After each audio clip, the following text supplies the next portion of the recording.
Welcome to the Fiscal Finesse Flash, where we will share insights into personal and business finance for today's economical climate and finesse your finances. And now your host, Jenna Finesse Houston. Let's jump right in. So the last time I made a post about doing it yourself credit restoration, at the end of the post, I went a little personal. And so eventually I deleted it. And so a couple of my clients were like, okay, I need to know what you had said on that post because you didn't deleted it. And I'm like, oh, I'm sorry. So as a result of that, I'm going to do it again because it's very important. In today's day and age, I'm a do-it-yourself person. I'm one of those people that I would rather learn, do it myself, than to hire somebody to do it for me if I don't have to. Now, if it's time-consuming or if it costs, if the cost outweighs the value, then absolutely I'll hire someone. But I'm the type of person that I'd rather learn it myself, do it myself. That way, if I have to do it again, I can do it again. So hopefully some of you guys are just like me. So when it comes to do-it-yourself credit restoration, there are a lot of different things out there online. There's a lot of different people that talk about what they can and should and woulda, coulda, all those things. So I'm going to give you the top 5 mistakes that are made when people are trying to restore their credit on their own. Now, I'm not saying that you cannot, because I encourage you to at least try to do it on your own. But what I'm saying is that you can make a lot of huge mistakes doing it on your own. So I'm trying to prevent you from doing that. So the top 5 mistakes that I've seen when it comes to credit restoration, number 1 is capacity. Okay, so if you're trying to either maintain or create a good credit score, the first thing you have to do is understand capacity. Capacity is worth about 30% of your score. So if you get everything else right, that 30% is really going to either make you or break you. And so here's the thing about capacity. If you have awesome, yes. Thank you for tuning in. I will acknowledge you guys in just a moment, but what I want you to do is if you have questions, please go ahead and type them in and I will answer them at the end. Okay, so if you have a credit limit of, say, $1,000, right? You want to keep that capacity low. Capacity means the amount that you actually use, right? So if you have a credit limit of $1,000 and you use anything above $250, that's 25% capacity. That's actually going to impact your score negatively. So you want to keep your capacity low, at least 25% or below. Now that number kind of fluctuates every now and again. A few months ago it was actually 30%, but the magic number right now is 25%. So just using real numbers, if you have a limit of $1,000, keep your capacity low beneath 25%. So your maximum on a card of $1,000 should be $250. When you do that, your score will essentially go up every single month, okay? So that's number 1. If you're going to do it yourself, as far as maintaining your credit or improving your credit, you want to keep your capacity low. Number 2, y'all got it? Hey, girl. No, let me stop. So number 2, when it comes to improving your credit, the first thing that you want to do is take off derogatory items, right? So here's what we do wrong. Here's the number 2 mistake that we do as consumers. We send out all these generic dispute letters. Do you understand that the 3 major credit agencies receive about 20,000 pieces of mail per day?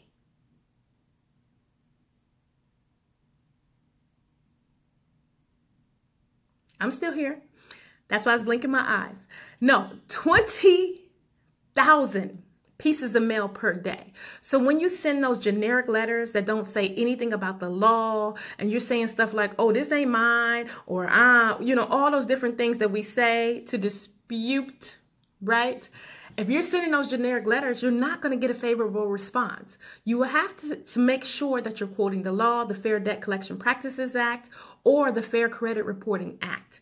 So those are the laws that the credit agencies are subject to. So if you're sending a dispute letter, make sure that you're at least quoting what's in that law. Okay, so number 1 was keep your capacity low. Number 2 was do not send generic dispute letters. And also about those dispute letters, this is number 3. Number 3. Y'all see my nails ain't done. That's very seldom that I don't have my nails done. But I digress. You know, I'll be like, squirrel. No, anyways. So number 3 is do not dispute everything. Oh my goodness. Do not dispute everything. When you're sending off your letters, first of all, don't let them be generic. That's number 2. But number 3 is do not dispute everything on your credit report. Here's why. Some of the things on your credit report are no longer relevant. Even though they look nasty, they look negative, it looks like, oh, it's in collections, it's whatever, all that good stuff. Oh, bad debt is actually working for your good because it helps you when it comes to your credit history. I'm sorry, not your credit history. When it comes to the length of time that you've had different credit. So if it's old, if it's older than 3 years old, don't mess with it. Leave it alone. Because what happens is you begin to wake up the dead. And so once you send out those dispute letters and those folks start to respond, then they're like, oh yeah, I forgot you even owed me money. How about that? Send me my money. And then it's like, oh my goodness, now they make that thing retroactive. And now, so something that was way back in 2014 last reported, now starts to report here in May of 2017. And so that brings that credit history beyond retroactive. So that gives you 3 years of negative credit history.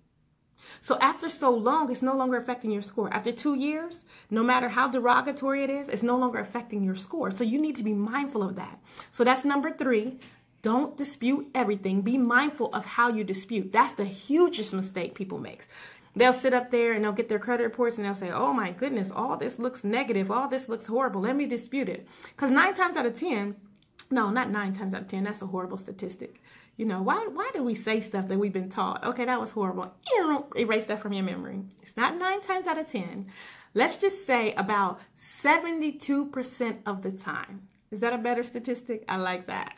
72% of the time, when you dispute items on your credit report, they do not respond. The creditors do not respond in a timely manner. And so the credit agencies will delete it. That is the law.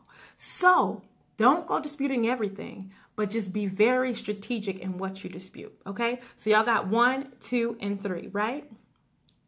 Y'all better talk to me. Tell me something. Y'all listening? Y'all got it? Huh? Okay. Number 4. This one's huge.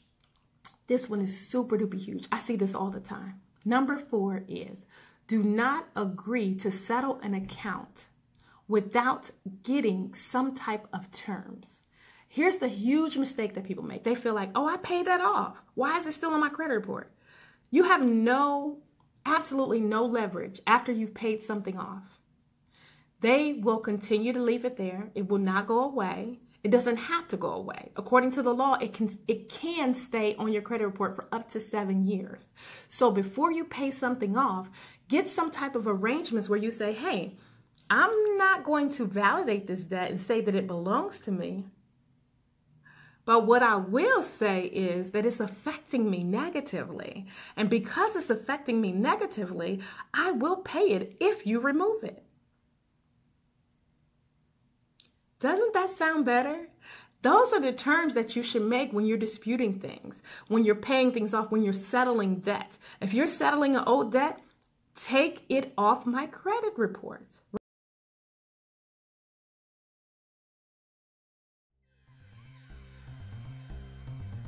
You're listening to the Fiscal Finesse Flash with your host, Jenna Finesse Houston.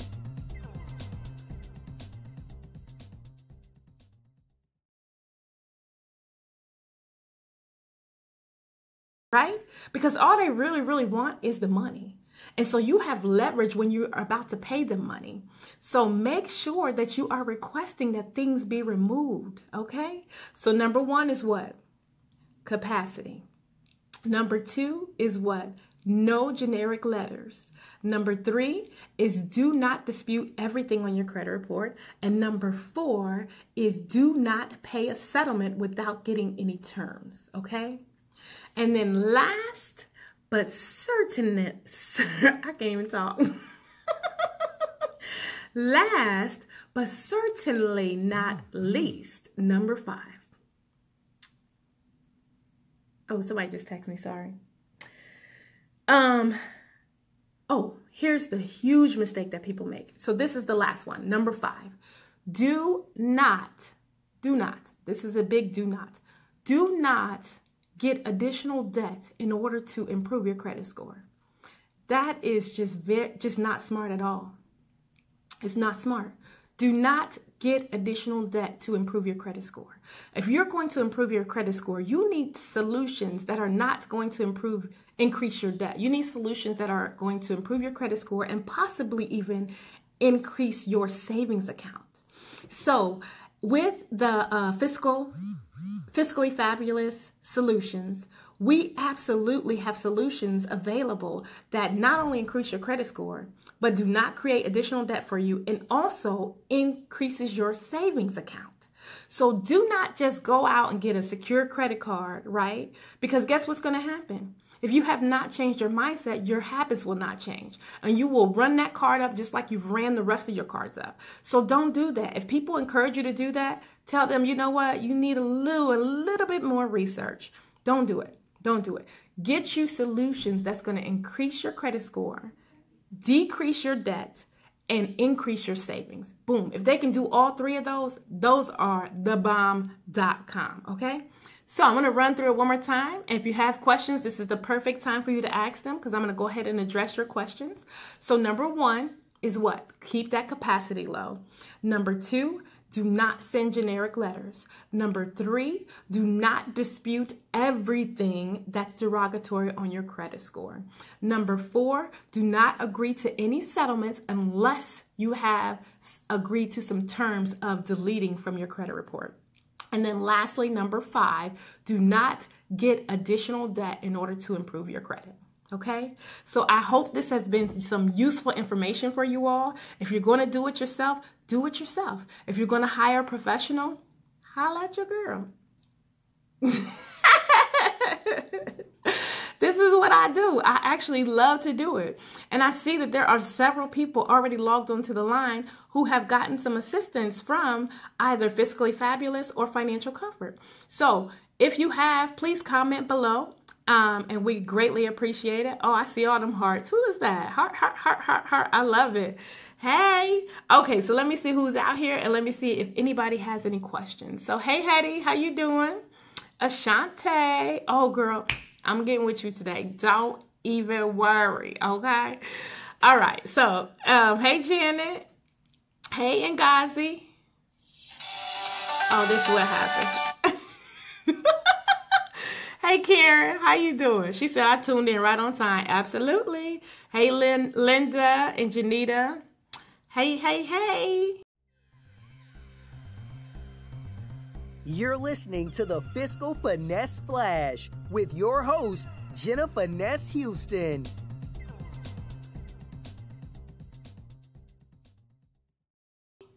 Okay, so Karen was just doing a recap. She said, keep that capacity low. Yes, ma'am. That's number 1. Janita, you have a testimony. She said, I'm so glad that I had you to write my dispute letters. Talk about that, Janita. How did your letters go? What was your response? What happened with that?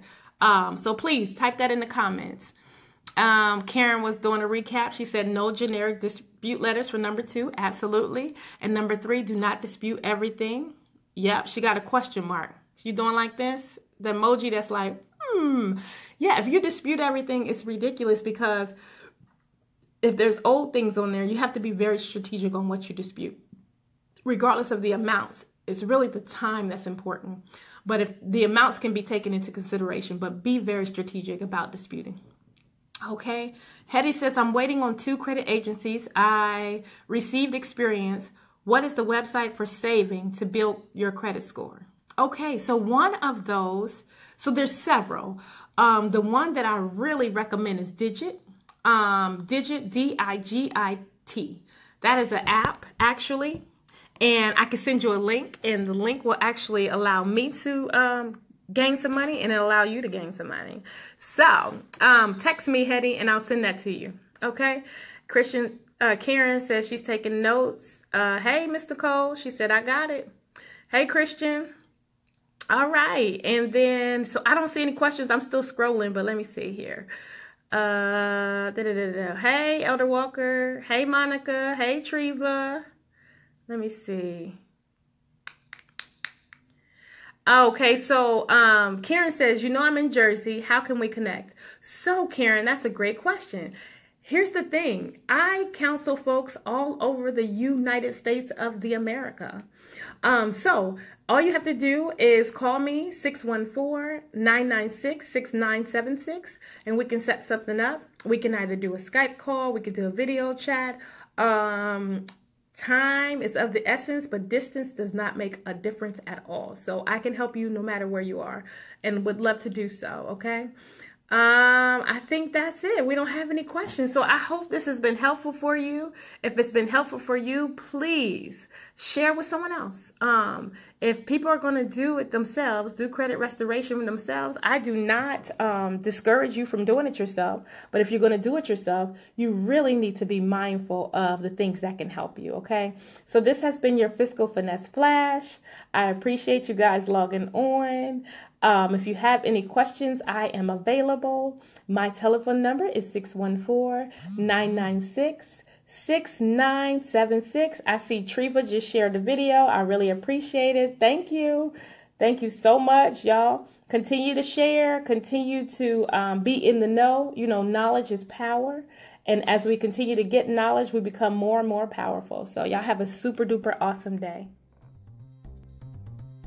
Thank you for listening to the Fiscal Finesse Flash. We hope this message finessed your finances and your life. We believe leaders are readers, and podcast listeners become great practitioners. If you need assistance implementing a strategy for finessing your finances, call us today at 318-595-0784.